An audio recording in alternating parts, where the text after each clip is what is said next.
Hello everybody and welcome back to a brand new video. Make sure you like this video down below and subscribe to the channel if you are new. And today we're going to be talking more about Fox News and their apparent ratings decline. Why exactly is this happening? We saw the decline happen right after the election, especially after they called Arizona and gave in more and more to the neoliberal establishment. However, their ratings continue to fall, and they're getting overtaken by CNN and MSNBC. So we will be talking about this, but first I do have to tell you guys about my friends over at Noble Gold. So we're in a new year. A new year deserves a fresh start. We're going to have a new look at everything. We have a new administration in Washington, so it might be time to look at Noble Gold's security option. Yes, security. It's like damp proofing, but it keeps the government from your savings like the damp from your floors. How? By using gold and silver in your own IRA. It insulates it from the markets, so if anything bad happens, you'll be safe and dry. COVID, market crash, vaccination worries, you'll be fine, don't worry. Remember, if you want to play it safe and protect your investments, you can take out a gold IRA this month, and Noble Gold will gift this stunning, solid silver, 5-ounce Apollo 11 commemorative coin from the U.S. Mint.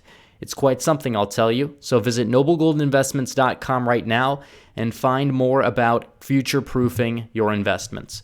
So, Fox News viewership is down. They're below CNN and MSNBC for the first time in 2 decades, which is stunning to find this out. And this is huge because Fox News is really the only, even center conservative type of news outlet that's out there.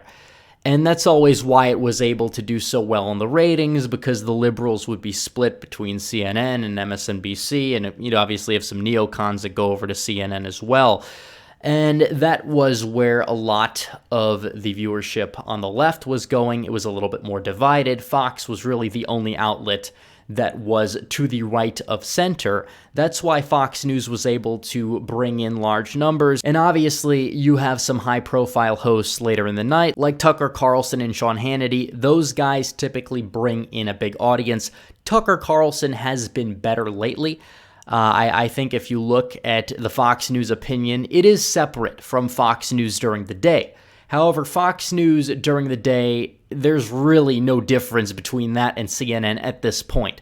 Looking at Chris Wallace, he's really gone downhill. He was always, a middle-of-the-road kind of guy, but he's really bashed Trump as of late, not just after the election, but also over the summer. Chris Wallace, right after Trump's RNC speech, decided to trash it as surprisingly flat. It didn't matter that it was like 3 to 4 times as long as Biden's. It didn't matter that it brought a lot more energy than Biden's. It didn't matter that even from a fully objective point of view, it was more exciting and better than Biden's speech. No.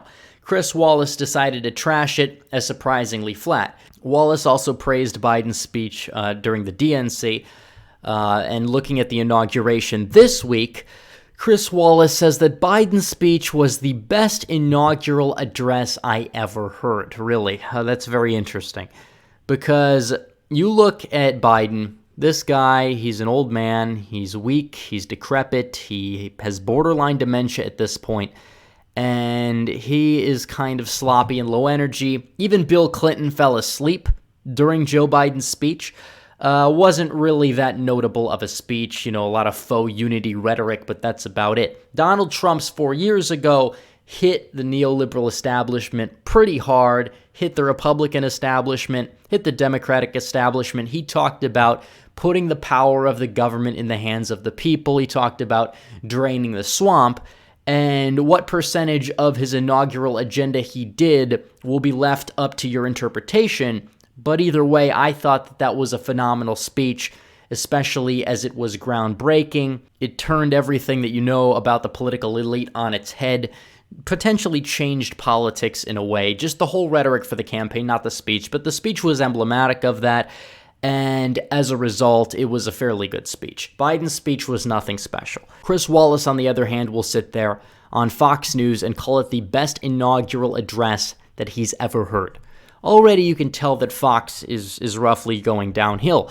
Also, conservatives have a lower opinion of Fox than they had before. The percentage of conservatives that said that they were very favorable to Fox News went from, in late October, roughly 39% went to 21% now. Those that said that they had a very unfavorable view of Fox went up from roughly 7% to almost 20%. The somewhat unfavorable went up from 10% to 15%, and those who viewed it somewhat favorably went down from roughly 35% to 30%. So Fox's approval rating among Republicans, Fox's approval on the right, is going down, partially because of this, partially because of the caving. And we see this as a whole, and you're going to continue to see it throughout the media. Fox's opinion will remain right-wing for the time being. It will remain Tucker Carlson, Sean Hannity, etc.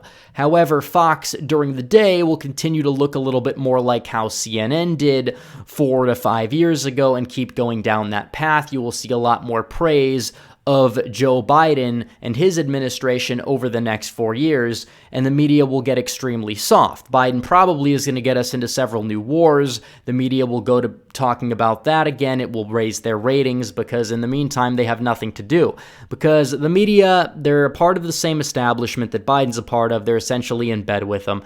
They are going to be asking him questions about what's his favorite ice cream flavor, as they've done in the past, and as Donald Trump has called them out for that, and questions among that type of caliber. These are easy softball questions. They're not going to be out there asking Biden hard questions, even on Fox News during the day.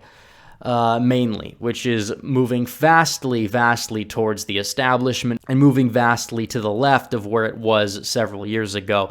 And a lot of the ratings are dropping as a result, and a lot more conservatives are going to alternative media. You could look at this USA Today article right here. Right-wing Newsmax, which has gotten praise of Donald Trump as he's criticized Fox, enjoyed a huge post-election bump from 47,000 in October to 225,000 in December.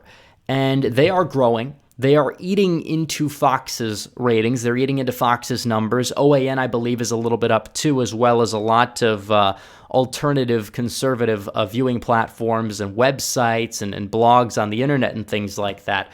And it's really going to bite the establishment in the back. It's going to bite Fox News in the back as they continue to fold and cave into the establishment left. As more conservatives are going to seek to alternative media to get information. Obviously, Fox is doing this in an attempt to weaken the support for Trumpism on the party. They're hoping that the boomers that are going to be watching, Fox News during the day, they're hoping that they're going to be able to turn them back into establishment Republicans now that Trump is gone. But I honestly don't believe that that's going to work. At least not work enough for an establishment candidate like Nikki Haley to win a Republican primary in 2024. And looking at Newsmax's rise, the rise of some other platforms as well, obviously, you look at the fact that conservatives are getting banned on Twitter, it seems like more likely than they were to about a couple of months ago or so. Now you look at Parler, and the fact that even though it's offline, its Alexa rank is rising. It's in the top 200. Gab's in the top 400. Telegram's in the top 500. BitChute and Rumble are in the top 300. I actually have all these platforms. You can follow me on there in the links in the description under the alt tech section. But their ranks are rising. Conservative media is rising. Even though the establishment is trying to push us out, we're still going up. Look at Newsmax and look at all of these other alt tech platforms. Also, YouTube is bragging about the fact that they're promoting what they call authoritative news channels over channels like mine.